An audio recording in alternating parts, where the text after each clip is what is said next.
By releasing the details of the menu, this is again legitimizing Kim Jong-un. The way braised codfish. I mean, that sounds really yummy and very expensive. Holding them accountable. Sean gets the answers no one else does.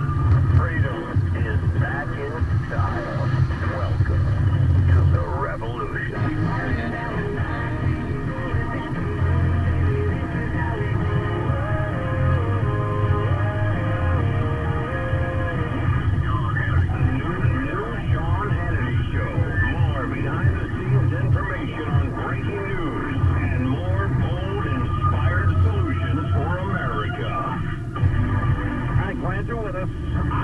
Everybody needs to chill. Just hang out. We're on it. We got it all covered. Glad you're with us. Right down our toll-free telephone number. It's 800-941-SEAN if you want to be a part of this extravaganza. Yes, the IG report is out. And there is an expectation, especially among well-informed, smart conservatives that have been following this now for 2 years, and frankly a built-up expectation about what you're ever going to get out of the swamp. And I don't mean to be crude to the Inspector General, but I have the entire document in front of me, printed out, all 500 whatever pages of this. We have about 15 people sorting through different sections of the IG report, and it very much reads like the bureaucratic, legalistic, parsing, swamp creature document that you would expect. Now you're going to say, well, that's not what we expected. I think to expect any less is, your expectations are a little too high. Now, with that said, there is so much to cover here, and more than anything else, as we start out this program, it's a little after 3 a.m. here in Singapore. We stayed here for this reason. We didn't go home. It's a 22-hour flight without any delays. And I figured if I took the shot, there was a window, I could have gotten home, but there's like a 2-minute delay window in there, and it was 3 hours. We had a 3-hour delay window, and if anything happened, I wouldn't be here, and I was not taking that chance.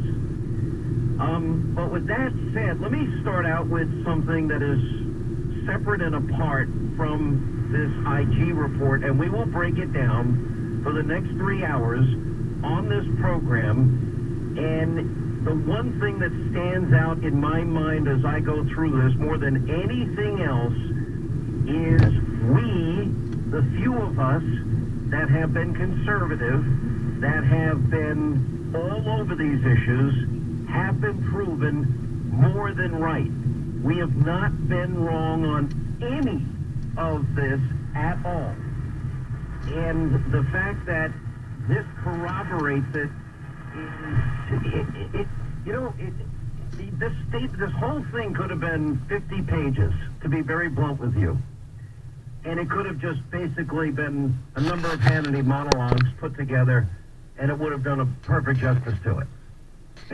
But that's not the way the swamp. Boy, you guys are laughing. It's true. You know it's true. But let me give a quick reminder to you. As I said yesterday, there are facts here that are no longer in dispute at all as it relates to what happened here. We know, and I have all the audio tape, we can go back to the July 5th presser 3 days after Hillary was interviewed, the exoneration of Hillary Clinton after a 13-minute James Comey stinging indictment that he had made. And, I love the idea that, no reasonable prosecutor would conclude. You tell that to Christian Saucier, who had only 6 pictures. 6. And we'll get everything to reckless disregard, the legal standard, foreign intelligence agencies that tapped into all of this. All of what we said is true. But when you go back to it, it's a very simple issue, is that Hillary Clinton violated the law and committed multiple felonies. And Hillary Clinton violated the Espionage Act by putting all of this information on a private server in a mom-and-pop shop bathroom closet. And she did it to avoid congressional oversight. She wanted it separate and apart. It's illegal to do what she did.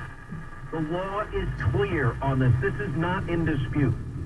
We know that when Hillary had her email subpoenaed, any of you out there listening, if you have anything subpoenaed by Congress, by a court, and you decide unilaterally that you're going to delete 33,000 emails and you're going to acid wash your hard drive with BleachBit, and you are then going to have an aide break up devices and only hand over to the FBI devices without any SIM cards, which renders it useless to the FBI, you're not going to get away with it.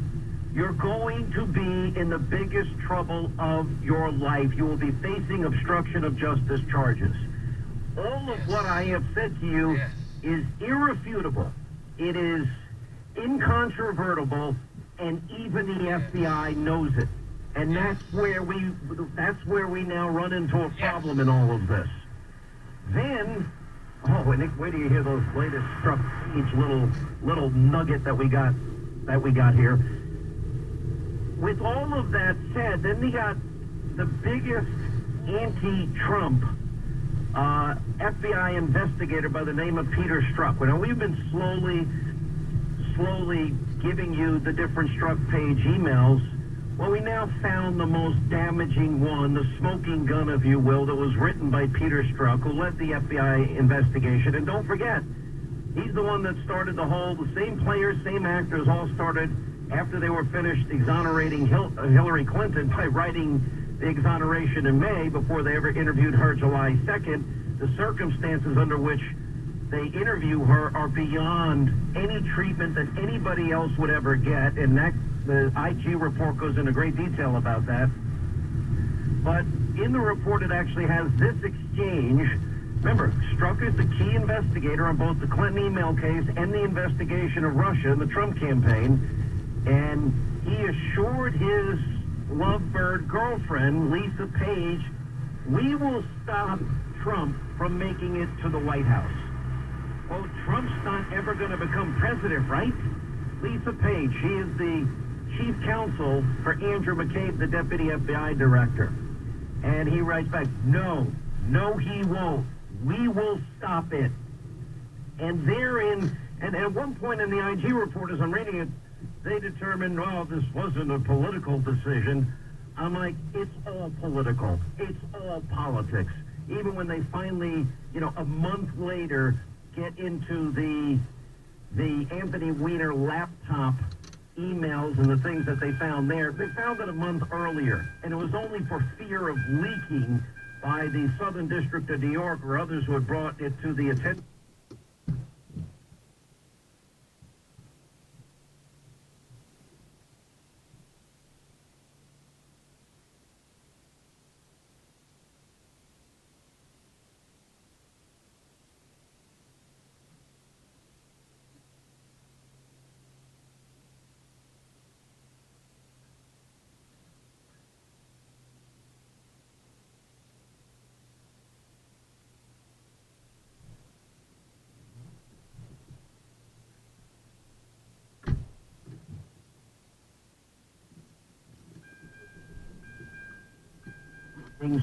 Of numerous failures by the DOJ and the FBI in investigating potential Espionage Act violations by former Secretary of State Hillary Clinton.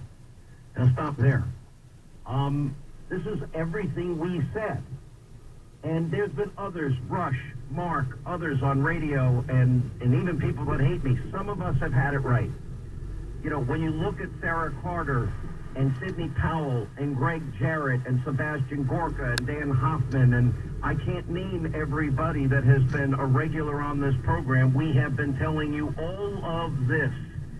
We've known it, it's all been true, and it's all corroborated in many ways, although it's sort of backdoor corroboration in instances, which of course is frustrating, because you could come right out and say it, and they don't come right out and say it, because that's what bureaucracies do.